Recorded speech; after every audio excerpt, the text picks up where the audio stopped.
Kelahiran kembali Dewa Abadi tanpa nama bab 191 pengkhianatan? Dion mengangkat alisnya saat Flyleaf melanjutkan. Teknik Eostre Singularity adalah semacam pertukaran. Di satu sisi, Anda memperoleh sebagian dari kemampuan empati sejati. Tetapi Anda menukar kekuatan hidup dan kemampuan untuk menghasilkan empati sejati dalam garis keturunan Anda. Lalu kenapa mereka terus berlatih teknik tipe singularitas? Dan mengapa mereka mulai menggunakannya? Penatua Flyleaf menghela nafas, keluarga Eostre dalam banyak hal persis seperti perwujudan bulan. Selalu mencari kemuliaan matahari, namun hanya mampu memantulkan cahayanya. Bertahun-tahun yang lalu, bahkan sebelum para elf datang ke alam semesta ini, kita berada dalam krisis besar. Klan penguasa kami, keluarga Acacia, Matilde, dan Florence, juga mengalami kekacauan batin. Akibatnya, kami mengalami kekeringan True 4. Dulu, keluarga besar Eostre hanyalah subkeluarga belaka. Namun, karena nenek moyang mereka bangkit dan berkembang hingga menjadi seperti sekarang ini, seperti halnya kami sebagai keluarga besar baru. Seperti yang mungkin sudah diduga oleh seorang jenius sepertimu, teknik tipe singularitas tidak hanya tentang jiwa, tetapi juga tentang garis keturunan. Inilah alasan mengapa para jenius dari keluarga besar tidak memerlukan teknik tipe singularitas, karena manifestasi mereka akan berakhir menjadi kerabat dekat. Atau bahkan mutasi puncak dari manifestasi aslinya. Penatua Flyleaf berhenti ketika mereka meninggalkan desa-desa pinggiran, memasuki hutan. Biasanya, diperlukan waktu jutaan tahun untuk membangun silsilah untuk menciptakan teknik tipe singularitas yang dapat diwariskan selama ribuan tahun. Namun, nenek moyang keluarga Eostre menemukan teknik yang tidak lengkap dalam ranah warisan Elfin, Lembah Raja Mati. Alam ini, karena sangat berbahaya, hanya akan dimasuki oleh para elit keluarga kuno pada waktu itu. Namun, karena kekeringan True 4, keluarga-keluarga itu tidak punya pilihan selain mengutamakan kelangsungan hidup ras kami dan mengirimkan sebanyak mungkin orang.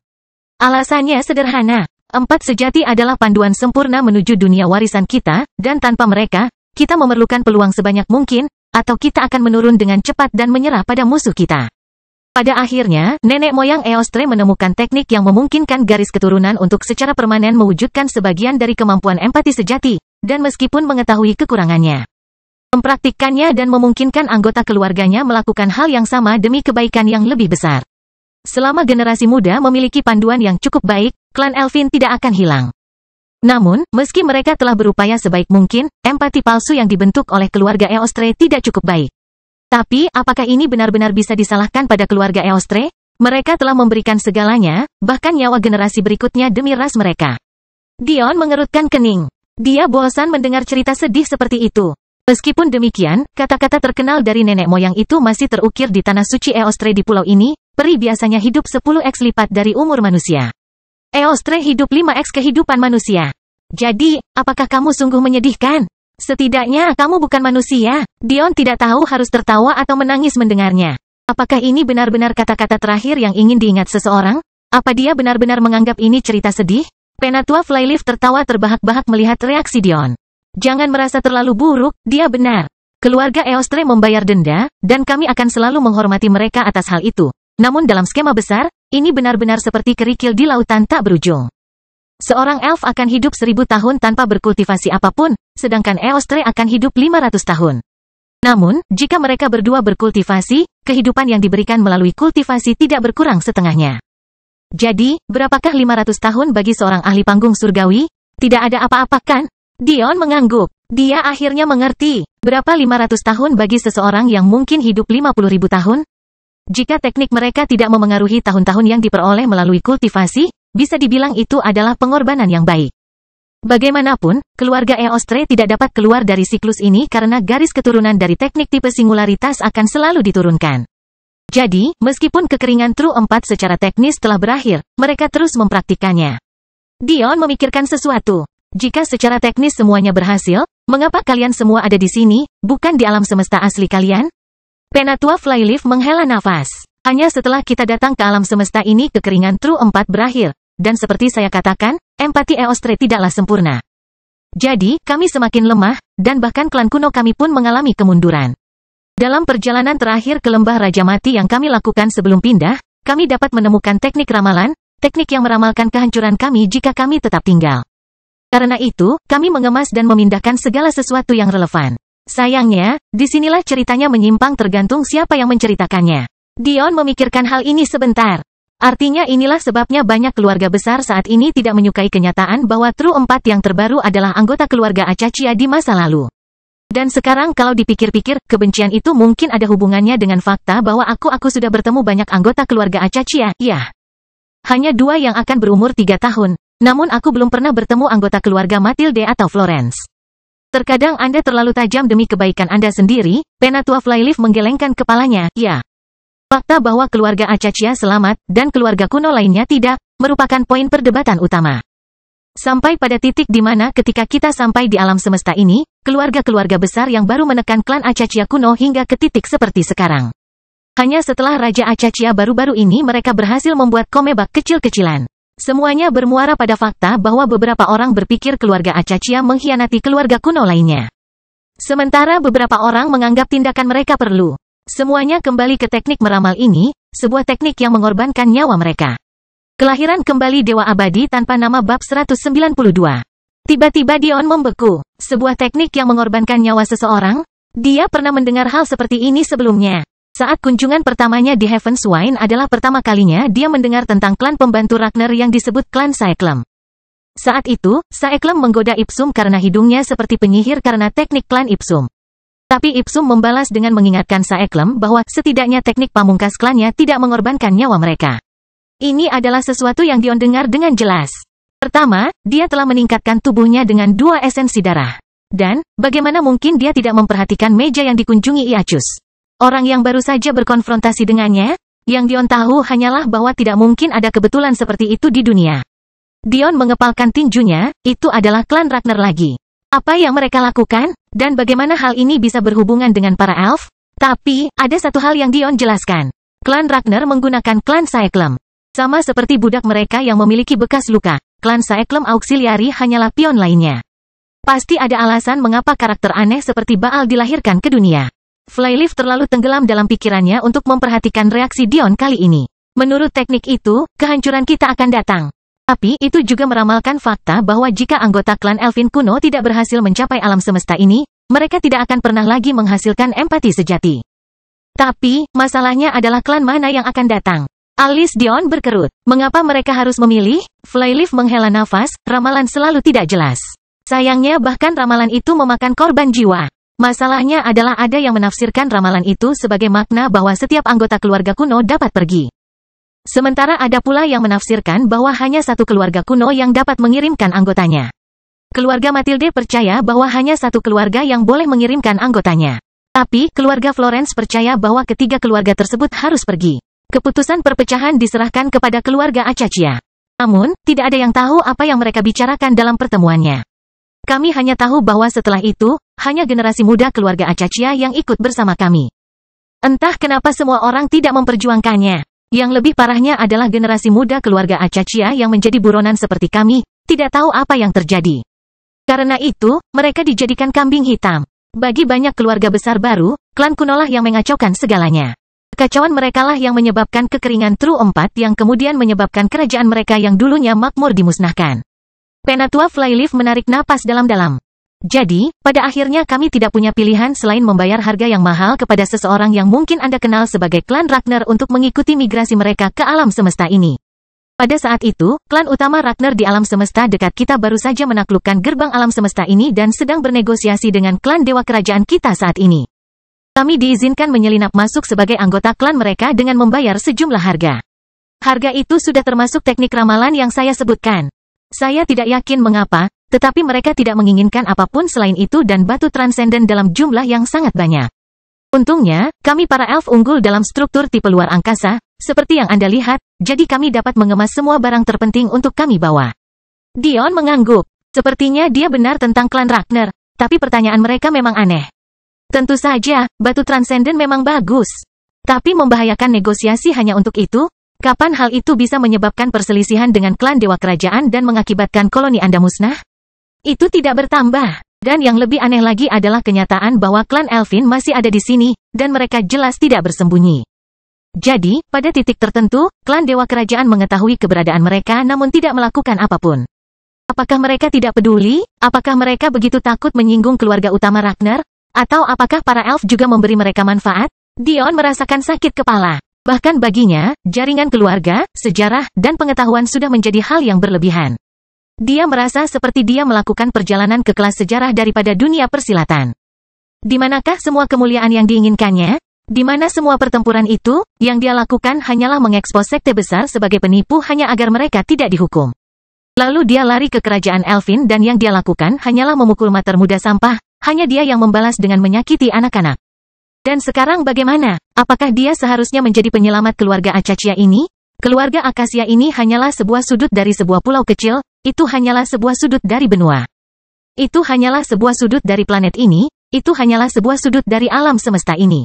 Di manakah letak kemuliaan dalam hal ini? Dion menghela nafas dan berpikir seperti manusia untuk kedua kalinya dalam beberapa minggu. Kampanye ini lebih sesuai dengan hype yang ada. Aku bosan dengan ini. Dion hanya bisa menanyakan pertanyaan lain, berharap tidak terlalu rumit, dia belum tidur selama seminggu dan sudah muak. Siapa sebenarnya keluarga Ragnar? Ekspresi serius muncul di wajah Penatua Flyleaf. Keluarga utama Ragnar sangat kuat. Saya yakin Anda pernah mendengar tentang konsep agama dan bagaimana agama merupakan salah satu kehendak yang paling kuat. Ya, keluarga Ragnar adalah bagian dari agama besar yang tersebar di seluruh alam semesta. Agama Norse. Mata Dion melebar. Dia selalu berpikir bahwa agama Norse berasal dari tanah Eropa kuno di alam fana manusia. Tapi agama klan Ragnar begitu kuat hingga mencapai dunia manusia, bukannya dunia manusia memproyeksikan agama itu keluar ke dunia persilatan. Dion tidak dapat membayangkan betapa kuatnya benda itu.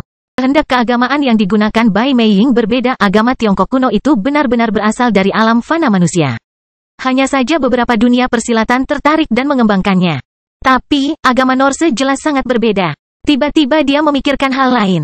Jadi, ketika keluarga Storm memisahkan diri dari keluarga Ragnar, Flyleaf memandang Dion dengan penuh minat. Jadi kamu juga tahu tentang ini? Ya, alasan mereka berani memutuskan hubungan dengan keluarga Ragnar adalah karena lahirlah seorang jenius yang belum pernah terjadi sebelumnya. Seorang jenius yang begitu kuat sehingga tanpa diragukan lagi suatu hari nanti mereka akan menjadi salah satu kepala utama keluarga utama Ragnar. Dalam keluarga-keluarga yang dibangun berdasarkan agama yang kuat, muncullah konstitusi tubuh tingkat berikutnya, konstitusi tubuh yang didasarkan pada tokoh agama mereka sendiri. Konstitusi tubuh dari dewa sejati. Jenius pertama dari keluarga Storm sekarang berbagi gelar itu dengan jenius lain dari klan Ragnar. Bersama-sama, mereka berdiri tegak di antara generasi muda di alam semesta ini. Mereka sudah lama membuang nama asli mereka untuk menjadi perwujudan konstitusi dewa sejati mereka. Dion mendengarkan dengan penuh perhatian. Mereka dikenal sebagai Thor dan Vidar Ragnar. Oh, astaga, Penatua Flyleaf tertawa. Sepertinya kamu pernah mendengar nama-nama ini dari dunia manusia, Pasti aneh mendengarnya di sini. Itu adalah pernyataan yang meremehkan. Dion mengira dia telah berhasil menyesuaikan diri dengan dunia persilatan dengan cukup baik. Dia tidak mengedipkan mata saat membunuh. Dia menerima bahwa jiwa benar-benar ada. Dia menerima bahwa Anda bisa hidup ribuan tahun jika Anda berkultivasi dengan baik. Dia menerima bahwa manusia dapat menggerakkan bumi, memanipulasi waktu, menyebabkan gelombang lautan. Tapi sekarang dia seharusnya beralih dari menonton film tentang Thor ke melawannya. Dia tiba-tiba merasakan dorongan untuk mulai mencari-cari kamera. Tapi, kesampingkan lelucon itu, yang benar-benar membuat Dion kesal adalah dia ada di sini, mendengarkan betapa hebatnya orang lain, dulu, atau akan jadinya. Baginya, kampanye ini tidak berjalan cukup cepat. Namun pertama-tama, beberapa orang harus membayar. Kelahiran kembali Dewa Abadi tanpa nama bab 193 tidak bersedia. Pada akhirnya, Dion tidak mau memikirkannya lagi. Dia ingat perasaan tidak berdaya ketika Thor berdiri di hadapannya pada pembukaan dunia warisan. Dia tahu pada saat itu bahwa dia sama sekali tidak punya peluang. Dan sekarang, dia punya alasan untuk itu. Itu saja. Bagi Dion, alasannya tidak relevan. Hanya masalah waktu sebelum karakter Thor ini berada di bawah kakinya, sama seperti orang lain. Dan mereka yang berada di sisinya saat kebangkitannya, akan selalu ada di sana juga. Segera, Penatua Flyleaf mencapai area yang aneh. Tampaknya tempat itu berhutan sama seperti tempat lainnya, tetapi indera tajam Dion menangkap sesuatu yang aneh. Sebelum Dion dapat memikirkannya lebih jauh, Penatua Flyleaf mengeluarkan pelat susunan lainnya, menyebabkan cermin memantulkan bayangan mereka dan sebuah pintu terbentuk. Dion tertarik dengan susunan ini. Dia belum pernah melihat yang seperti ini, bahkan dalam ingatan tuannya. Dari analisisnya, ini bahkan lebih kompleks daripada pengenalan wajah manusia. Susunan tersebut memantulkan setiap atom dan partikel yang menyusun tubuh Flyleaf dan Dion, lalu memproyeksikan bayangan cerminnya. Ini berarti satu hal, teknik cloning tidak akan pernah bisa menipu rangkaian kunci pengenalan ini. Kecuali jika Anda memiliki tubuh persis seseorang yang diizinkan berada di sini, Anda tidak akan pernah bisa masuk. Pasalnya, teknik cloning sudah menggunakan bayangan cermin orang yang bersangkutan. Artinya ketika bayangan cermin itu sekali lagi dipantulkan oleh Arai, semuanya akan terbalik, segera memberitahu Arai bahwa ada sesuatu yang salah. Dan bahkan jika seseorang menguasai teknik penyamarannya hingga tidak menggunakan taktik bayangan cermin, hampir mustahil untuk memahami ahli yang mampu mengubah setiap partikel tubuh mereka menjadi sama persis dengan orang lain. Ini membuat Dion memikirkan hal lain. Arai ini terlalu maju untuk level Arai alkimia di kerajaan Elfin. Tampaknya memahami pemikiran Dion, Penatua Flyleaf berbicara ketika mereka berjalan menyusuri koridor reflektif yang panjang. Susunan itu sebenarnya adalah salah satu hal terakhir yang ditinggalkan oleh klan kuno kepada kami. Seperti yang Anda lihat, kami dulunya jauh lebih baik dalam profesi sekunder kami. Yang bisa kita lakukan sekarang hanyalah memanipulasi hal ini untuk mengingat orang baru. Jangan khawatir, kamu belum ditambahkan. Jadi, Anda tidak dipindai sesuai keinginan Anda. Hanya saja saya salah satu dari sedikit orang yang diizinkan membawa tamu karena bagian dari pekerjaan saya adalah perekrutan, jadi susunannya memiliki fitur +1 bawaan. Dion mengangguk, tapi kemudian memikirkan hal lain, lalu siapa sebenarnya bagian dari aliansi ini? Saya berasumsi ini adalah pembalasan terhadap keluarga besar, jadi Anda harus mendapat dukungan yang baik. Bukan, Penatua Flyleaf menghela nafas. Jika dukungannya sebaik yang Anda katakan, kami tidak ingin menjadikan Anda bagian inti dari rencana kami. Saya akan mengatakan yang sebenarnya sekarang. Raja itu sendiri tidak hilang. Terlebih lagi dia pergi karena alasan tertentu. Alasannya sendiri hanya diketahui antara Raja dan Penasihat Agung.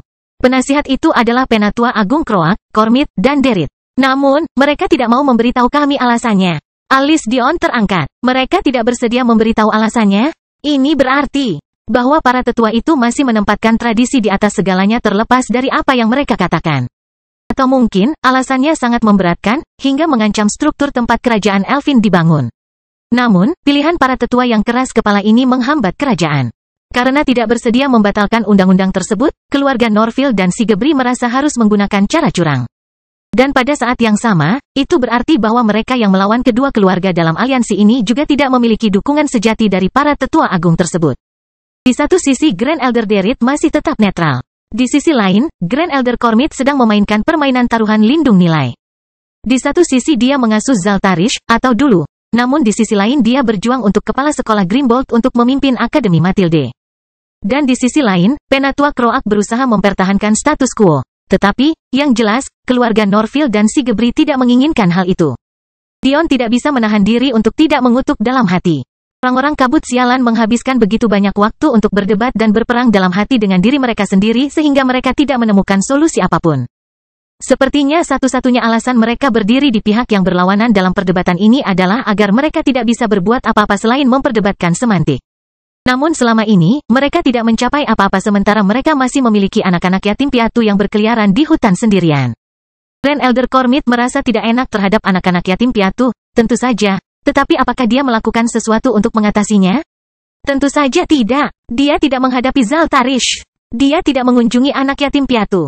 Dan dia jelas tidak bertanya kepada Dion bagaimana keadaan anak-anak itu atau apakah mereka masih hidup. Grand Elder Kroak dan Derit juga tidak jauh lebih baik. Derit berpura-pura berpihak pada alasan yang sebenarnya tetapi tidak melakukan apapun selain menyia-nyiakan hari-hari terakhirnya. Dan Penatua Kroak seharusnya berada di pihak Raja. Tetapi tidak memberitahu aliansi mengapa Raja menghilang. Bahkan Putri Raja sendiri pun tidak tahu. Omong kosong konyol macam apa ini? Melihat emosi yang terus berubah di wajah Dion, Penatua Flyleaf hanya bisa tertawa kecil sambil menghela nafas. Jangan terlalu menyalahkan mereka, kamu masih terlalu muda dan terlalu naif. Para tetua agung, lebih dari siapapun, tidak bisa berpura-pura bahwa mereka jauh lebih pintar dari para leluhur, jadi mereka merasa tidak punya hak untuk mengubah peraturan mereka. Mereka percaya bahwa sejak nenek moyang memilih jalan ini, kita harus mengikutinya, karena pada akhirnya, jalan itulah yang akan kita pilih juga. Mereka telah hidup bertahun-tahun, lihat begitu banyak hal, mereka memiliki sudut pandang yang dimiliki nenek moyang. Setiap kali kami menanyakan alasannya, mereka selalu memberitahu kami bahwa meskipun kami mengetahuinya, hal itu tidak akan mengubah apapun. Kami masih tidak berdaya untuk mengubahnya. Itu hanya akan membuat kita meragukan nenek moyang, yang merupakan sesuatu. Meskipun mereka mengakui melakukannya sendiri, mereka tidak bersedia membiarkan kita melakukan hal yang sama. Kelahiran kembali Dewa Abadi tanpa nama bab 194 Putri, 1. Terlepas dari kata-kata Flyleaf, tidak ada yang lebih dibenci Dion selain orang tua yang bijaksana, atau yang lebih penting, orang tua yang menganggap dirinya bijaksana.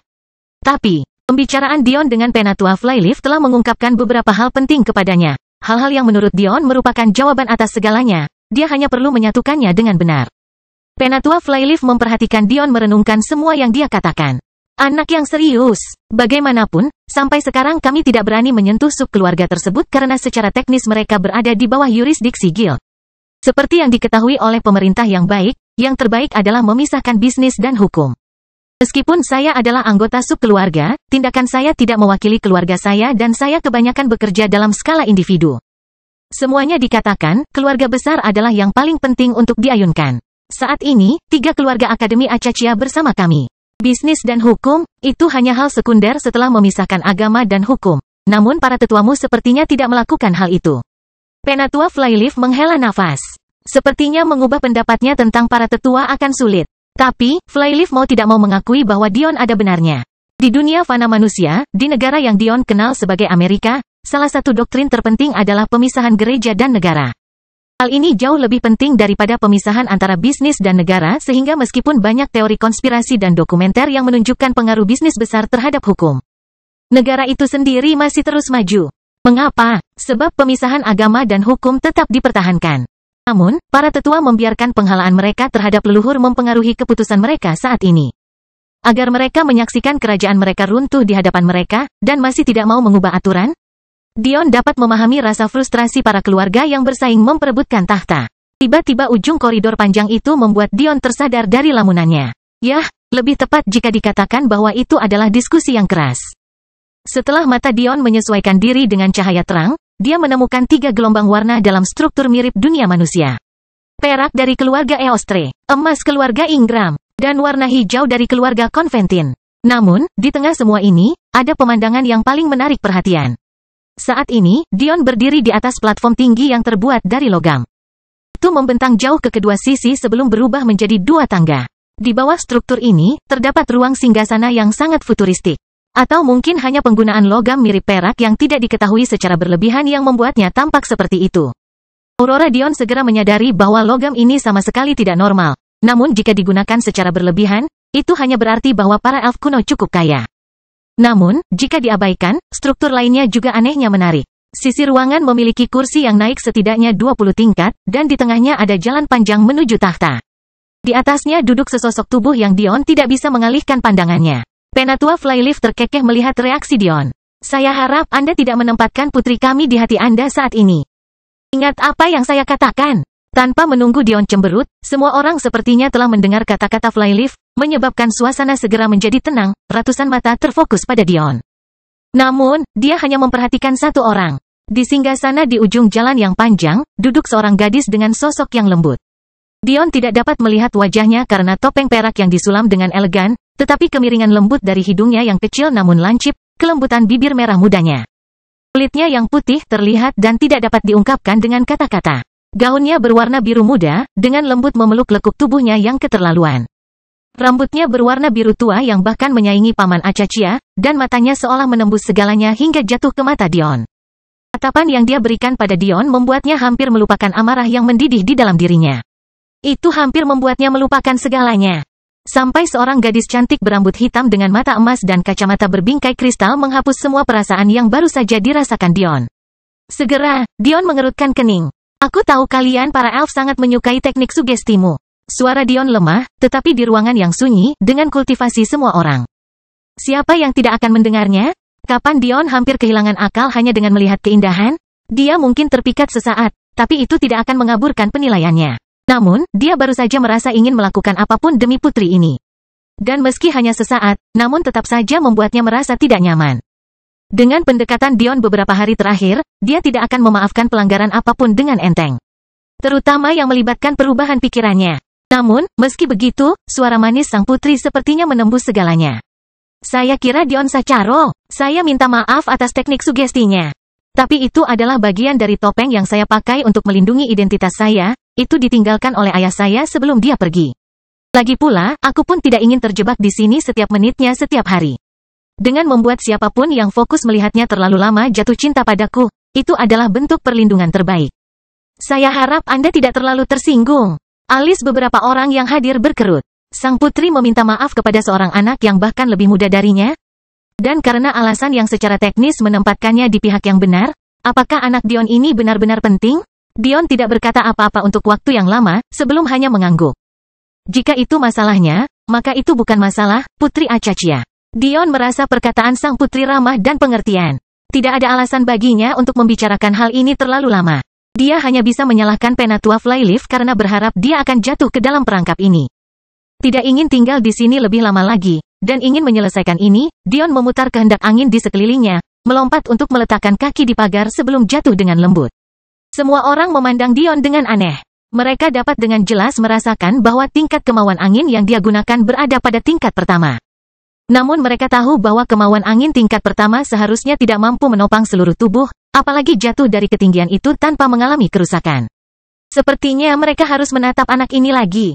Penatua Flyleaf mengambil cara biasa, tersenyum pada dirinya sendiri saat Dion dengan santai berjalan menyusuri lorong dan menuju sang putri. Semua orang berasumsi bahwa Dion pada akhirnya akan berhenti di kursi kosong di tribun, atau mungkin setidaknya dengan hormat membungkuk kepada sang putri sebelum melakukannya. Tetapi tidak satu pun dari hal ini yang terjadi.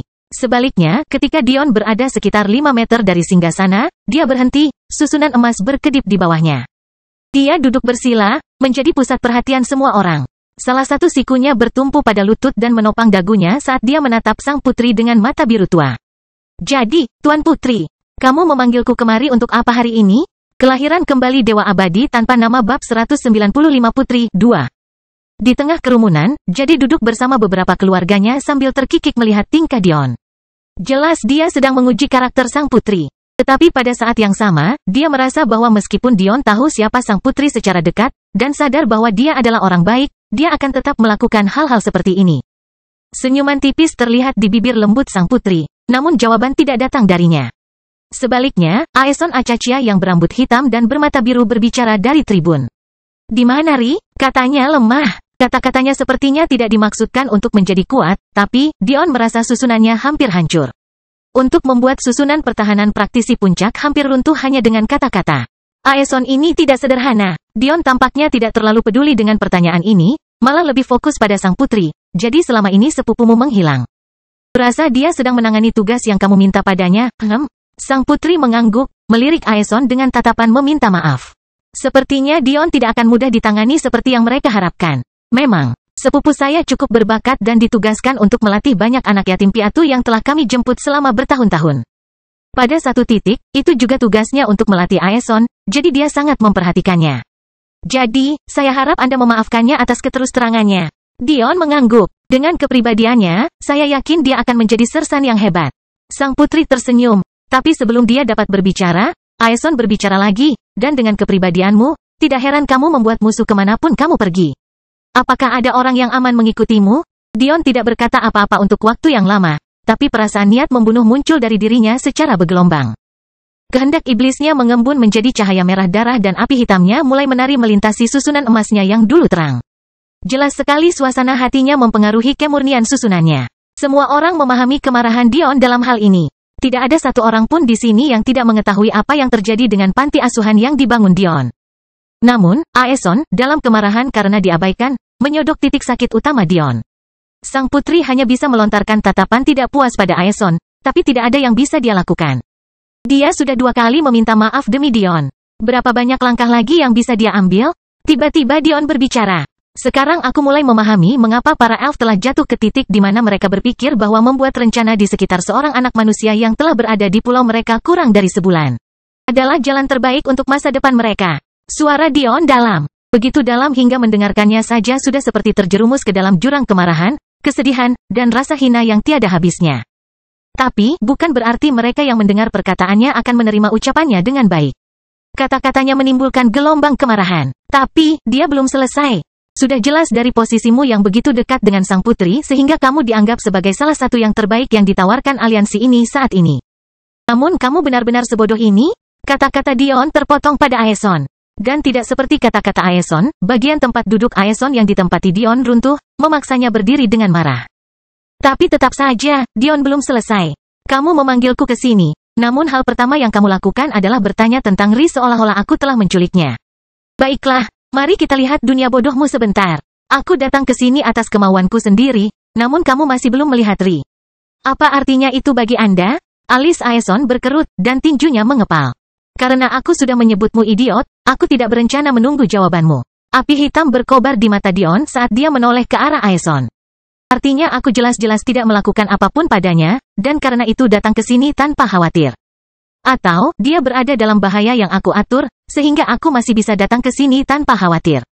Anda, suara Aeson bergetar karena marah. Tapi, suaranya sepertinya tidak memiliki kekuatan di hadapan amukan Dion yang dalam. Namun, hal pertama yang kamu lakukan adalah bertanya padaku di mana dia mengancam? Sudahkah Anda memahami sepenuhnya betapa bodohnya Anda? Jika Ri tidak dalam bahaya, dan kamu membuatku kesal.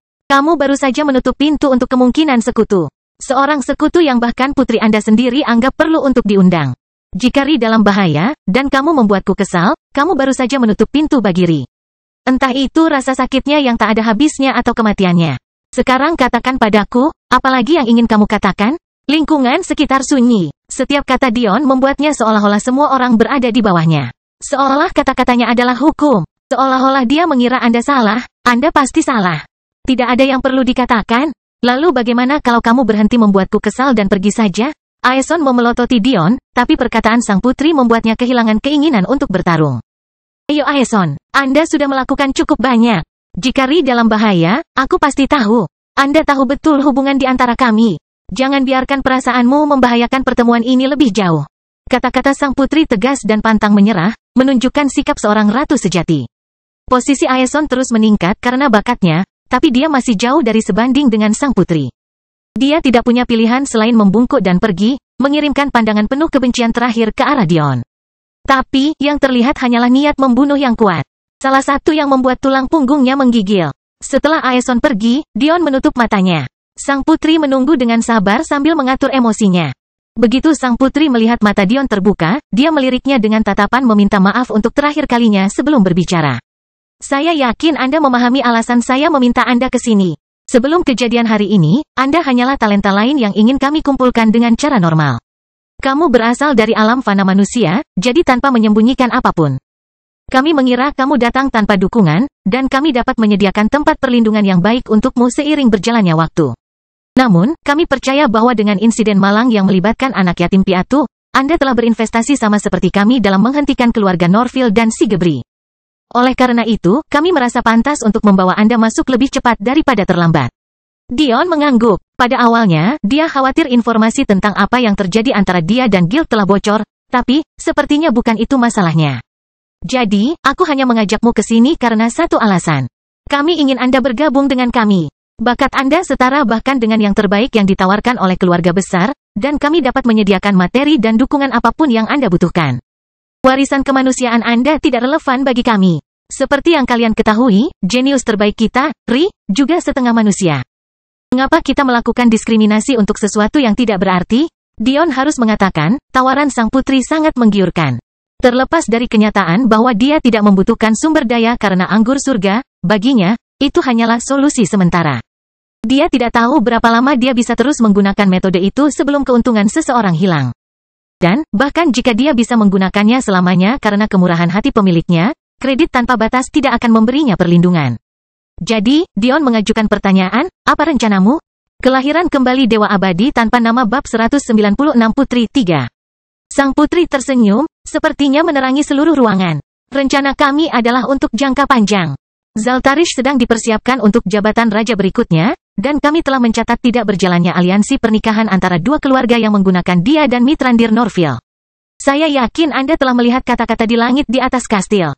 Sang putri berbicara dengan nada sedih yang jelas, jadi, Anda dapat mengetahui jenis tekanan yang diberikan aliansi semacam itu kepada kami. Mithrandir sudah menjadi seorang jenius yang tak tertandingi. Namun, dengan tambahan Zaltarish, ini adalah pasangan yang mungkin tidak dapat terus diabaikan oleh keluarga besar yang netral. Namun, tekanan yang Anda terapkan sebagai satu-satunya pemegang aurora bawaan di seluruh alam semesta adalah sesuatu yang tidak ada artinya dibandingkan dengan bakat yang ditunjukkan keduanya. Faktanya, terlepas dari keberanian manifestasi Zaltarish, saya berani mengatakan bahwa itu tidak ada artinya. Sang putri berhenti sejenak sebelum melanjutkan. Saya yakin Anda sudah banyak berbicara dengan sepupu saya.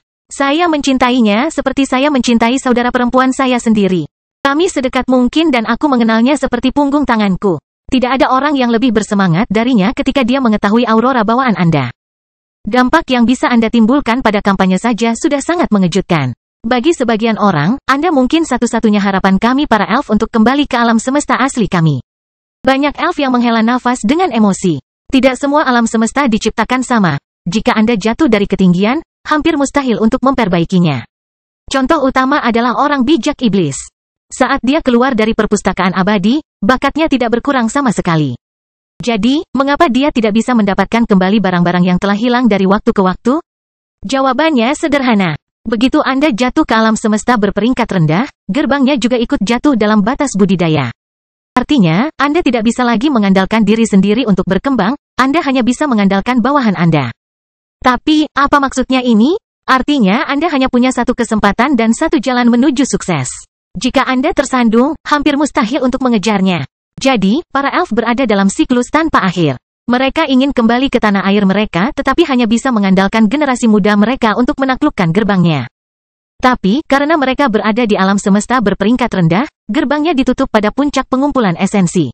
Dan di saat yang sama, generasi muda mereka terus menurun. Dan sekarang, alam semesta lawan telah menumbuhkan bakat aurora bawaan dan terus menekan alam semesta ini tanpa henti. Meskipun ada talenta seperti Thor dan Madeline, ada juga lebih dari satu gerbang di alam semesta ini, mereka tidak bisa berada di mana-mana sekaligus. Dan pengaruhnya di medan pertempuran tidak akan pernah bisa menandingi seseorang dengan aurora bawaan. Akhirnya, Dion berbicara, jadi, rencana Anda dimaksudkan untuk jangka waktu beberapa dekade. Anda ingin menggunakan waktu yang saya miliki antara sekarang dan sebelum saya memasuki orang suci. Untuk mendapatkan pijakan bagi para elf di alam semesta berikutnya sehingga Anda dapat perlahan-lahan kembali? Sang putri mengangguk. Kontribusi pada kampanye, dan terutama kontribusi pada penaklukan gerbang, semuanya dilacak melalui susunan yang disediakan oleh markas besar Guild. Ini karena mereka satu-satunya faksi yang memiliki komunikasi konsisten dengan alam semesta di luar alam semesta kita. Mata Dion bersinar dengan sesuatu yang tidak terlihat. Jelas bahwa markas besar Guild semuanya dipantau dalam skala besar, dan jelas bahwa ini ada hubungannya dengan penindasan alkimia arai. Sang putri melanjutkan, ini perlu karena alam semesta ini memiliki 5 gerbang yang menghubungkan ke satu alam semesta lain, desah sang putri, ini adalah berkah sekaligus aib. Sebuah berkah karena kita hanya punya satu alam semesta lain yang harus dihadapi. Tapi sayang sekali karena terhubung ke satu alam semesta saja berarti kita berada sangat jauh di ujung tanduk, hanya itu yang berharga bagi kita. Selain itu, karena kita memiliki 5 gerbang dan banyak planet, gerbang tidaklah eksklusif sama sekali. Artinya, meski jarang, orang-orang dari 4 planet lain bisa datang berkampanye di gerbang kita, dan kita di gerbang mereka.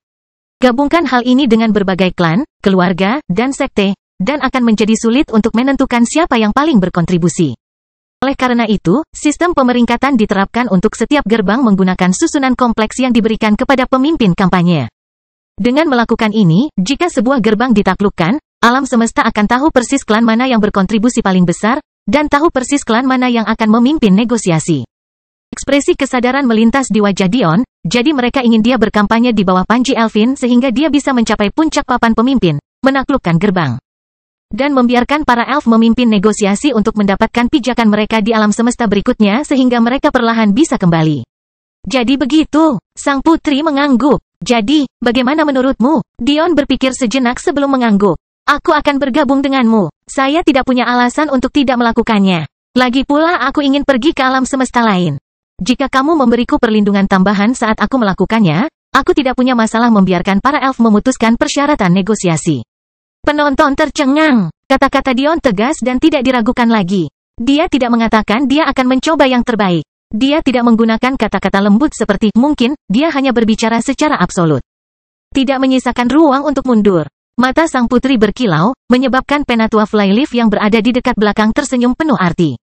Sepertinya merayu gadis sebenarnya tidak terlalu sulit bagimu, Sepertinya aku meremehkanmu. Jade terkikik. Bahkan tidak akan membiarkan sang putri pergi? Dan setelah semua hal yang kamu lakukan padaku, anak nakal, sang putri tersenyum. Kalau begitu, itu resmi. Sekitar 2 bulan dari sekarang, para pemuda dari keluarga besar dan subkeluarga akan mengadakan jamuan makan. Pada saat itu, saya ingin Anda memperjelas aliansi Anda dengan kami. Aku tidak ingin ada ruang untuk keraguan. Tiba-tiba sang putri memikirkan sesuatu, dan lihat apakah kamu bisa mengajak Ri pergi juga. Dia biasanya membenci hal-hal semacam ini, tapi, yang penting dia ada di sana. Hal terakhir untuk kalian semua, dia mendongak dengan mata birunya, aku juga akan muncul sebentar di jamuan makan ini. Emang singkat, tapi menurut saya itu perlu. Saya pikir sudah waktunya orang-orang tahu bahwa faksi raja tidak terlalu lemah sehingga membiarkan putrinya menderita atau menundukkan kepalanya ketakutan. Menoleh ke Dion, dia berbicara lagi. Setelah semuanya beres dengan benar, saya tidak akan melindungi mereka yang telah menyinggung Anda. Anda dapat melakukan apapun yang Anda inginkan dengan mereka. Kelahiran kembali Dewa Abadi tanpa nama bab 197 sepertinya. Dion memandangi putri ini dalam-dalam. Dia benar-benar memiliki sifat seorang ratu. Dia tidak begitu naif untuk percaya bahwa dia bisa memiliki bakat Dion dan Zaltarish. Meskipun betapa hebatnya hal itu bagi para elf. Dan hanya Dion yang tahu betapa benarnya keputusan itu. Sang putri meninggikan suaranya dengan nada memerintah yang terakhir. Dalam 2 dekade, ke-9 keluarga besar akan mengakui kekuasaan Raja Acaccia. Panjang umur Raja, panjang umur Raja. Sekarang, mari kita mulai berdiskusi mengenai langkah-langkah yang akan kita ambil menjelang kemunculan saya. Dengan itu, aula dipenuhi dengan argumen dan perdebatan ketika berbagai faksi terpecah menjadi aspek bisnis, militer. Dan bahkan ada yang memperdebatkan apa yang harus menjadi hukum setelah peraturan Acacias ditetapkan kembali. Di tengah semua ini, cincin spasial Dion bersinar saat dia mengeluarkan cincin level umum biasa. Faktanya, cincin itu terlihat hampir tidak ada bedanya dengan cincin alam manusia yang terbuat dari kayu. Dia menjentikkannya ke arah sang putri, membiarkannya jatuh dengan lembut ke tangan halus dan kecilnya. Ini adalah sesuatu yang Ri ingin aku berikan padamu. Dia saat ini mengasingkan diri di dalam gua ibunya mencoba membangunkan manifestasinya, dan dia berasumsi kamu akan memanggilku saat dia tidak ada, jadi dia memberiku ini. Sang putri mengangguk, tersenyum pada Dion sambil menyimpan cincin itu. Dia tidak mungkin mengetahui bahwa Dion berbohong. Berbalik untuk pergi, Dion meninggalkan kata-kata yang hanya didengar sang putri, rencana 2 dekademu agak terlalu lama bagiku. Awalnya, aku butuh waktu 6 bulan untuk melenyapkan musuh-musuhku. Tapi sekarang, dengan bantuanmu, itu akan membawaku kurang dari 3. Sebagai ucapan terima kasih, aku akan membantumu. Selain itu, karena Ri adalah teman baikku, aku tidak ingin melihat keluarganya menderita. Sang putri gemetar mendengar kata-kata Dion. Apa yang dia katakan sungguh konyol.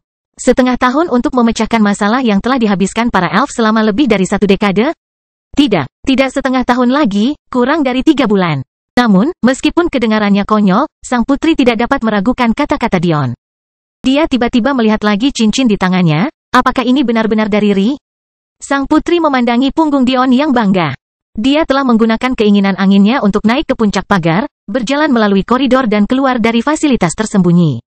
Dion berjalan melewati hutan, tiba-tiba merasa perlunya perubahan pemandangan, dia berjalan menuju tempat yang menurutnya merupakan garis pantai terdekat.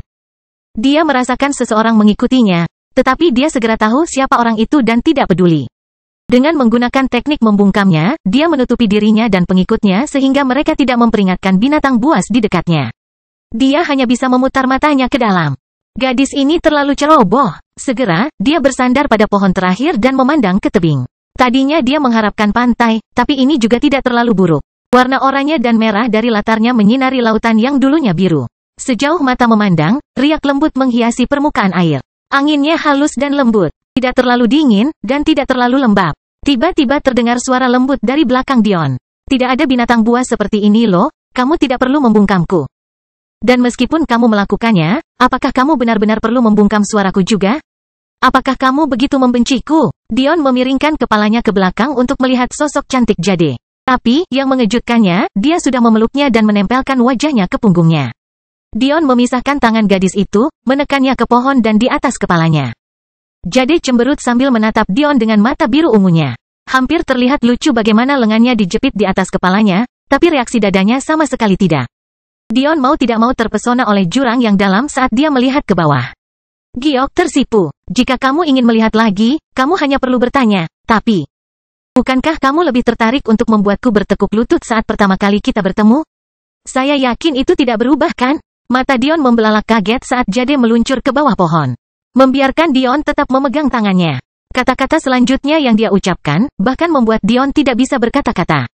Sebelumnya kamu berniat membuatku diam, kan? Menatap Dion dari lututnya. Baiklah, apakah kamu akan menggunakan teknik suara yang membosankan? Atau apakah kamu akan memasukkan sesuatu ke dalam mulutku? Terlepas dari pertanyaannya, Jade tidak mengizinkan Dion menjawab. Dia sudah menggunakan giginya untuk menurunkan celana keringatnya secara perlahan. Tiba-tiba mata Jade melebar. Menatap pemandangan di hadapannya, dia tertawa getir. Ini tidak adil tahu. Kali ini Dion tidak mengizinkan Jade selesai berbicara. Indranya diserang oleh rasa basah yang dalam dan hangat. Pusaran dan hisapan yang tak ada habisnya memberi Dion perasaan yang belum pernah dia rasakan sebelumnya. Aurora dan keinginan surgawinya menderu-deru menjadi hidup. Tiba-tiba, kesenangannya menjadi milik Jade. Nafsu dan kepuasan yang dia rasakan semuanya tercermin dalam dirinya. Jade merasa dirinya melemah saat merasakan perubahan yang tiba-tiba. Tiba-tiba matanya yang berair memerah karena gairah yang membara. Rasa sakit yang tumpul dan tidak nyaman yang dia rasakan hanyalah kumpulan kesenangan yang ingin dia selami lebih dalam dan lebih dalam lagi. Pada akhirnya, dia merasa seperti tenggelam. Dan jurang tak berujung menyembur keluar dari Dion. Satu-satunya hal yang bisa dia lakukan adalah menerimanya. Tangannya bukan lagi miliknya. Tubuhnya bukan lagi miliknya. Perasaannya bukan lagi miliknya. Dengan itu, dia pingsan. Dion menatap gadis cantik yang berbaring di rerumputan lembut di tepi hutan sambil menggelengkan kepalanya. Membawanya, dia menghela nafas. Kurasa aku akan membawamu kembali. Kelahiran kembali Dewa Abadi tanpa nama bab 198 lelah. Dion berjalan dengan Jade di pelukannya. Memasuki ruang budidayanya, dia membaringkannya di tempat tidur dan berbalik untuk pergi. Di luar kastil Akademi Acachia, Dion berdiri di ujung kaldesak, tangan di saku. Dia menatap kata-kata yang membara di langit malam dan berpikir seperti manusia ketiga dalam lebih dari seminggu. Saya kira sudah waktunya saya pergi ke sana. Mata Dion langsung bersinar dengan warna ungu keemasan. Dia harus berusaha sekuat tenaga dengan susunan penyembunyian ini. Dia tidak bisa mengambil risiko tertangkap. Memiliki tempat terpencil tidak hanya untuk memahami kata-kata di langit, tetapi juga untuk memeriksa fakta hipotesisnya adalah hal yang paling penting untuk rencana awal 6 bulannya. Dion menghilang dengan cepat di belakang susunan tingkat praktisi sebelum dia membentuk susunan penyembunyian tingkat master yang jauh lebih kuat lebih dekat dengan dirinya. Dengan itu, dia melintas, bergerak 10 meter sekaligus. Segera, Dion telah melewati kota dan mencapai hutan bagian dalam kastil. Disinilah dia berasumsi dia akan mulai menemui perlawanan. Dia bisa merasakan bahwa seharusnya ada panas yang membakar di sini. Faktanya, pepohonan telah layu dan kering karena tekanan tersebut. Namun, bagi dia rasanya seperti angin sepoi-sepoi yang tenang. Seperti yang diharapkan, tidak ada penjaga. Tapi, hutan itu sendiri dipenuhi dengan rangkaian deteksi. Namun, semuanya berada pada level yang lebih rendah dari susunan penyembunyian tingkat Master Dion, oleh karena itu, mereka tidak mendeteksi apapun. Namun, kemudahan perjalanan semakin meningkat seiring dengan kemajuan Dion. Tingkat susunannya terus meningkat dan ketakutan terburuk Dion adalah bahwa kastil akan memiliki susunan pada tingkat susunan pengenalan yang baru saja dia lalui bersama Penatua Flyleaf. Tapi, kekhawatiran itu akhirnya tidak berdasar. Dion segera berdiri sendirian di depan sebuah kastil yang besar dan sepi. Dion segera menyadari bahwa ini berarti keluarga Acachia, meskipun ditekan oleh keluarga besar baru, menyimpan sejumlah cadangan bersama mereka, cadangan termasuk susunan level yang sangat tinggi. Setelah pemindaian terakhir, Dion merasa puas dan berjalan ke kastil tanpa hambatan. Menghapus susunan penyembunyiannya, Dion melihat sekeliling dan menemukan bahwa anehnya kastil itu mungkin satu-satunya bangunan di kota Elfin tanpa dunia batin. Itu mempertahankan estetika abad pertengahan, tetapi dengan batu yang terbuat dari marmer dan batu giok. Semuanya megah dan lebih besar dari kehidupan. Tampaknya para elf menyukai warna putih mutiara dan hijau keruh karena skema warnanya konsisten di seluruh kota. Dion menghela nafas. Karena kita telah mencapai fase ini. Menurutku pantas untuk berhenti menekan kepribadianku sekarang. Detik berikutnya, Dion sepertinya telah menjadi orang yang benar-benar baru. Mata coklat keruhnya bersinar kembali dengan warna hijau kemerahan yang biasanya. Api hitam yang terus-menerus menari samar di sekelilingnya telah lenyap. Dia bahkan tersenyum untuk pertama kalinya dalam beberapa minggu. Dion menyeringai pada dirinya sendiri. Hanya dia yang tahu mengapa dia menekan kepribadiannya. Tapi, yang jelas semuanya berjalan sesuai rencana. Menemukan tempat yang cocok untuk meletakkan cincinnya, Dion memasuki dunia spasial. Di dunia, Ri sedang bermeditasi di sebuah danau yang jauh dari orang lain. Dia biasanya melakukan ini di gua ibunya, tetapi karena Dion menguncinya di sini, dia hanya bisa melakukannya. Dia sangat terkejut dengan efek danau yang menenangkan. Dia terus merasakan keinginan samar dari jalan kemurnian. Tapi, dia tidak dapat mengingat apakah dia pernah merasakan keinginan seperti itu sebelumnya. Ri telah melepas baju besi dan celananya, meninggalkan dadanya yang dibalut ketat dan pakaian dalam polosnya ditutupi dengan rok pendek transparan. Dia merasa paling nyaman seperti ini. Jadi, dia membiarkan dirinya tenggelam ke dalam danau yang jernih hingga ketinggian air mencapai tepat di bawah hidungnya. Tapi, sekeras apapun dia berusaha, dia sepertinya tidak bisa mewujudkan jiwanya. Ini konyol, pikirnya, jika aku tidak bisa mewujudkan jiwaku dengan aurora yang 65% terbangun, bukankah aku tidak berguna? Dia mengertakkan giginya karena frustrasi. Ri merasa dia butuh istirahat. Airnya akan melonjak, melesatkannya ke langit dan jauh di atas danau. Senyuman mengembang di wajahnya saat dia terjatuh semakin cepat menuju permukaan danau. Lengan dan kakinya terbuka lebar saat angin bertiup kencang di sekelilingnya, membuat rambut panjangnya yang berwarna biru keperakan berkibar liar. Kuyuran, Ri terkikik pada dirinya sendiri, bersenang-senang. Meskipun perutnya yang terjepit ternyata lebih menyakitkan dari yang dia kira. Dia menangkupkan dadanya. Aduh, bukankah aku meminta kalian untuk tidak menjadi lebih besar? Tiba-tiba, sebuah suara terdengar dari belakangnya. Benar-benar, aku tidak keberatan jika mereka melakukannya. Ri berbalik untuk menemukan Dion yang menyeringai. Dion, Ri seperti angin, segera muncul di hadapan Dion dan menendang tulang keringnya. Dion membungkuk, tersenyum pahit. Tapi, sebelum dia bisa mengatakan apapun, dia merasakan kepalanya diserang oleh basah saat lengan melingkari dirinya. Butuh beberapa saat sebelum Dion menyadari bahwa basah yang dirasakannya berasal dari tubuh Ri. Rambut panjangnya menutupi sebagian tubuhnya saat dia menariknya erat-erat ke dadanya yang diperban. Meskipun dia merasa canggung harus membungkuk seperti ini karena Ri jauh lebih pendek darinya, dia merasa sayang sekali untuk melepaskan genggamannya. Kau bodoh sekali, bisiknya. Setelah beberapa waktu berlalu, Dion akhirnya berhasil melepaskan diri dari pelukan Ri. Dia menyeringai melihat penampilannya. Harus kuakui, aku lebih menyukai pakaian ini daripada yang lainnya. Ri memutar matanya, apakah kamu belum pernah melihat bikini sebelumnya? Apa bedanya dengan itu? Keluarkan pikiranmu dari awan. Dion tersenyum, dia selalu mengapresiasi kepribadian Ri. Tidak banyak gadis yang acuh tak acuh jika dilihat seperti ini. Tapi dia juga merasa aneh dunia persilatan punya bikini. Bagaimana Anda bisa punya bikini tapi tidak punya celana olahraga? Konyol. Tiba-tiba, Dion memikirkan sesuatu. Katakan, Ri, saya punya pertanyaan aneh, tapi saya ingin Anda menjawab dengan jujur, oke? Ri menatap Dion sambil mengeringkan rambutnya. Tidak, aku tidak akan menikah denganmu, dasar mesum. Bagaimana kalau kamu bertanya pada tunanganmu tentang hal itu? Dion terkekeh. Bukan itu, saya hanya ingin tahu apakah elf memiliki pendengaran yang berbeda dari manusia. Ri mengangkat alisnya. Itu benar-benar pertanyaan yang aneh. Tentu saja, kami keturunan dewa loh. Bahkan jika tubuh kita tidak lagi sesuai dengan konstitusi tingkat dewa, pada dasarnya kita semua dilahirkan dengan konstitusi tubuh setingkat bumi semu. Semu, ya, mereka lebih kuat dari tubuh pada umumnya, tapi tidak cukup kuat untuk menjadi konstitusi bumi.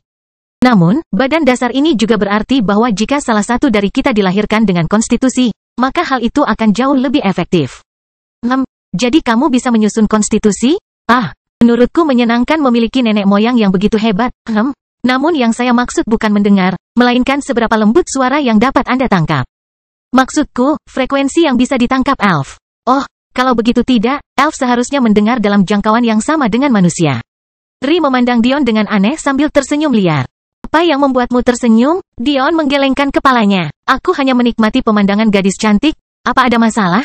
Ri memutar matanya. Aku sudah bosan denganmu. Kamu bisa pergi sekarang. Dan ganti bajumu, kamu terlihat konyol. Kelahiran kembali Dewa Abadi tanpa nama bab 199 senang. Dion memperhatikan Ri menyesuaikan perban dadanya tanpa mempedulikan matanya. Dia benar-benar aneh. Gunakan susunan kreasimu untuk membuatkanku perban yang baru dan lebih lembut. Hal ini terlalu ketat dan tidak nyaman. Arai Dion menyala, menyebabkan cahaya menyilaukan menyelimuti Ri. Di dalam hati, Ri tiba-tiba merasakan dadanya lepas, namun langsung diikat kembali dalam perasaan longgar dan nyaman. Setelah cahaya memudar, Dion mengangguk sebagai penghargaan. Ri menatap dirinya sendiri dengan perasaan campur aduk antara senang dan bingung. Apa ini? Kenyal, tapi kencang, namun tetap nyaman. Dion menyeringai. Mereka dari dunia manusia. Itu, kata Dion sambil menunjuk ke dadanya, disebut bra olahraga. Dan itu, kata Dion sambil menunjuk celana hitam baru Ri, disebut celana yoga. Dunia manusia memang menghasilkan hal-hal menarik. Tapi apakah celana itu benar-benar perlu melekat padaku seperti ini? Kamu sudah mesum. Aku tidak perlu matamu mengintipku lebih dari biasanya. Memikirkan sesuatu, Ri menunjuk ke keringat Dion, berikan itu. Dion tertawa kejam seolah inilah yang diinginkannya. Siap melayani Anda, Nyonya. Dengan kilatan lain dari rangkaian ungu emas Dion, Ri berdiri di hadapannya dengan keringat abu-abu longgar dan bra olahraga hitam. Dion hanya bisa menghela nafas melihat sosoknya yang sempurna. Dadamu begitu besar selama ini, namun kamu menyembunyikannya, menyia-nyiakan harta surga. Ri mengabaikan Dion. Baiklah, Anda ditugaskan untuk membuat lemari pakaian saya untuk masa mendatang. Ingatlah bahwa merah tua adalah warna favoritku. Dion tersenyum pahit tapi tetap mengangguk. Ri belum meminta penjelasan mengapa dia mengurungnya di sini, atau bahkan tentang apa yang terjadi. Dia tahu dia akan memberitahunya ketika waktunya tepat, dan itu sudah cukup baginya. Dion menghargai memiliki teman seperti ini. Terutama karena dia tahu bahwa mengungkapkan sesuatu terlalu dini dapat merusak segalanya. Tapi, dia memutuskan untuk membiarkannya terlibat setidaknya dalam satu hal. Kau tahu, aku sudah mewujudkan jiwaku. Sebenarnya beberapa waktu yang lalu. Ri mengalihkan pandangannya ke arah Dion. Benar-benar, kapan? Dion terkekeh. Malam yang sama dengan Zaltarish. Alis Ri berkerut sebelum dia memikirkan sesuatu. Maksudmu, hentikan, kamu terlalu banyak menyombongkan diri. Tapi, sebelum dia bisa mengatakan hal lain, Dion melepaskan manifestasinya untuk pertama kalinya. Langit menjadi gelap, awan bergulung. Dunia batin berguncang di bawah manifestasi Dion yang menindas. Pagoda hitam merah setinggi 20 meter muncul, meneteskan aura merah darah. Di depan, sosok Dion yang humanoid berdiri setinggi 5 meter, sayapnya yang besar sepertinya ingin menutupi langit. Para jenderal iblis segera merasakan ada yang tidak beres, tapi kemudian mereka tersenyum sendiri. Aryo terkekeh. Sepertinya Dion baik-baik saja. Seorang jenderal iblis wanita cantik membelai rambut putih panjangnya, tidak sopan mencoba dan memaksa seorang gadis untuk berlutut loh, dia berkata sambil cemberut dengan manis. Hal ini menyebabkan gelak tawa menyebar ke seluruh jenderal. Ri melihat ke arah manifestasi Dion, merasakan kekuatan yang menindas. Itu benar-benar kamu. Ri belum berada dekat dengan kota pada saat kata-kata itu muncul di langit. Tapi jika ada sesuatu yang cukup mendominasi hingga menyebabkan hal seperti itu terjadi, itu akan menjadi manifestasi Dion. Ri mendengus. Kenapa kamu memberitahuku ini sekarang, pamer? Manifestasi Dion tetap ada saat dia tertawa kecil. Tapi, itu adalah suara yang aneh. Suaranya semakin dalam dan sepertinya ditindih oleh suara lain. Tentu saja, itu karena aku menginginkan bantuanmu. Saya tidak tahu harus mulai dari mana untuk memahami hal ini dan saya ingin memahami sebanyak yang saya bisa dalam waktu paling lama setengah bulan. Kenapa begitu cepat? Apa yang terjadi? Sepupumu, Putri Acacia akan pindah dalam waktu 2 bulan. Saya bermaksud memperjelas afiliasi saya dengan aliansi Anda pada saat itu. Ekspresi kesadaran melintas di wajah Ri. Jadi Alex yang mulai bergerak, baiklah, itu tidak ideal, tapi kurasa mau bagaimana lagi. Keluarga Sigebri dan keluarga Norville sama-sama semakin berani karena Zaltarish, tapi kurasa rencana itu akan gagal total. Dion tersenyum penuh arti. Saya bertanya-tanya bagaimana aliansi pernikahan rahasia menjadi pengetahuan umum bagi aliansi Acacia. Meskipun memikirkan hal ini, Dion tidak mengatakan apa-apa.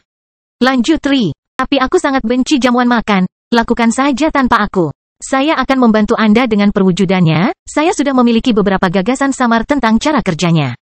Aku juga akan membantumu mewujudkan jiwamu, tapi tidak di sini. Untuk memberikan dampak terbesar pada keluarga netral tersebut, bukankah menurut Anda melepaskan jiwa Anda di depan mereka semua akan memberikan dampak terbesar?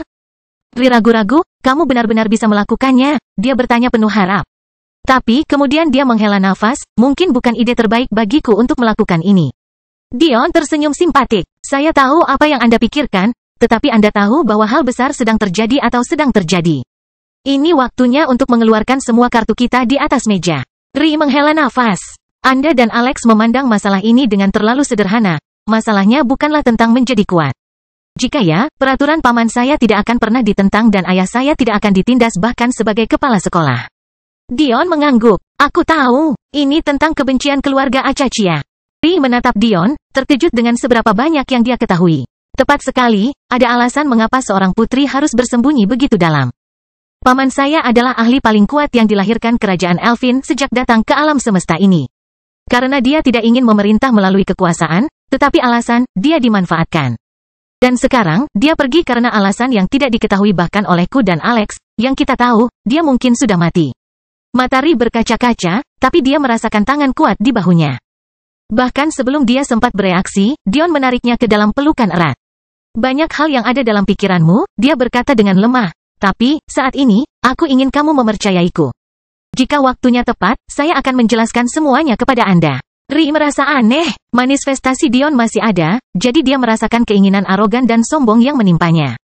Tapi, anehnya hal itu menghibur. Karena dia tahu bahwa itu tidak ditujukan padanya, melainkan musuhnya. Ri mencubit sisi Dion. Baiklah, berhentilah bersikap cengeng. Aku akan mempercayaimu untuk saat ini.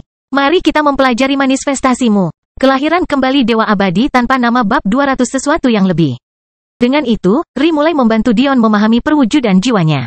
Bukan karena Dion tidak bisa melakukan ini sendirian, hanya saja dia merasa nyaman menyampaikan idenya dari Ri seperti yang mereka lakukan saat pertama kali bertemu. Dia merasa seperti ada beban yang terangkat dari hatinya. Meskipun kematian Nona Everdeen masih sangat menyakitinya. Dan dia masih membenci dirinya sendiri karena membiarkan anak-anak yatim piatu melalui apa yang mereka alami, Dion hanya membiarkan dirinya tenggelam dalam keadaan tertekan untuk tujuan yang jelas. Setelah tujuan itu terpenuhi, dia segera menarik diri, entah karena kemauannya, atau memikirkan teman dekatnya seperti Ri, atau cintanya pada Madeline. Jika Dion adalah orang yang mudah mengalami depresi, dia pasti sudah lama menyerah. Ia praktis dibesarkan oleh ibunya karena ayahnya menghabiskan begitu banyak waktu jauh dari rumah. Faktanya, yang Dion ketahui tentang ayahnya hanyalah bahwa dia adalah pria yang pantang menyerah, seseorang yang menempatkan tugas di atas segalanya. Jadi, saat Dion kehilangan ibunya, dia sudah merasa kehilangan. Namun, ayahnya ada di sana untuk menanamkan kemauan keras dalam dirinya. Sebuah tekad kuat yang tetap ada bahkan setelah ayahnya meninggalkannya juga. Dion berjuang melewati kesulitan, bukan karena dia percaya dia tidak akan pernah bisa benar-benar tergelincir ke dalam keadaan seperti itu. Tapi, dia merasa bahwa, setidaknya untuk saat ini, dia bisa melawannya. Dia bisa tersenyum. Dia bisa membuat orang-orang di sekitarnya merasa lebih baik. Dan kemudian, dia bisa membalas dendam. Tiba-tiba, suara Ri menyadarkannya dari pingsannya. Saya merasa perwujudan Anda cukup mudah. Yah, setidaknya pagoda Anda. Dion mengangguk. Awalnya aku mengira aku mempelajari pedang dengan sangat cepat karena perwujudanku adalah pedang. Benar, tapi sebaliknya, perwujudanmu adalah aula senjata literal. Aku ragu ada senjata yang tidak bisa kamu pelajari dengan cepat. Suara Ri mengandung sedikit kecemburuan. Perwujudan ini benar-benar terlalu bagus, namun dia masih belum mendapatkan miliknya. Dion, merasakan suasana hati Ri menghiburnya. Apa gunanya mempelajari begitu banyak senjata? Lagi pula aku hanya bisa menggunakannya satu persatu. Ri menjentikkan dahinya. Bodoh, jangan katakan hal bodoh untuk menghiburku. Saya tahu Anda pasti sudah menyadari betapa pentingnya hal ini. Senjata tidak terbatas pada tipe ofensif, ya, lebih tepatnya, ruang senjata tidak terbatas pada item tipe ofensif. Dion mengangguk sambil Ri melanjutkan. Anda memiliki akses terhadap perisai, dan juga senjata pendukung. Faktanya, aku mendapat firasat samar bahwa apa yang kamu wujudkan dari aula senjatamu didasarkan pada imajinasimu dan bukan pada batasan manifestasimu. Sungguh tidak adil. Ri cemberut. Dion mengusap kepalanya. Jangan seperti itu, aku mungkin tidak tahu banyak. Tapi aku tahu bahwa jika kamu masih berjuang dengan perwujudanmu bahkan dengan pil yang kuberikan padamu. Perwujudanmu mungkin melebihi milikku. Ri melambaikan tangan Dion. Ya. Selain mendukung pemahamanmu tentang senjata, sepertinya pagodamu juga memanifestasikan senjata tergantung pada level jiwamu. Dengan lambaian tangannya, manifestasi humanoid Dion menghilang, dan cahaya putih keluar dari pintu pagoda dan masuk ke tangannya. Dia menatap cahaya putih itu, mengerutkan kening.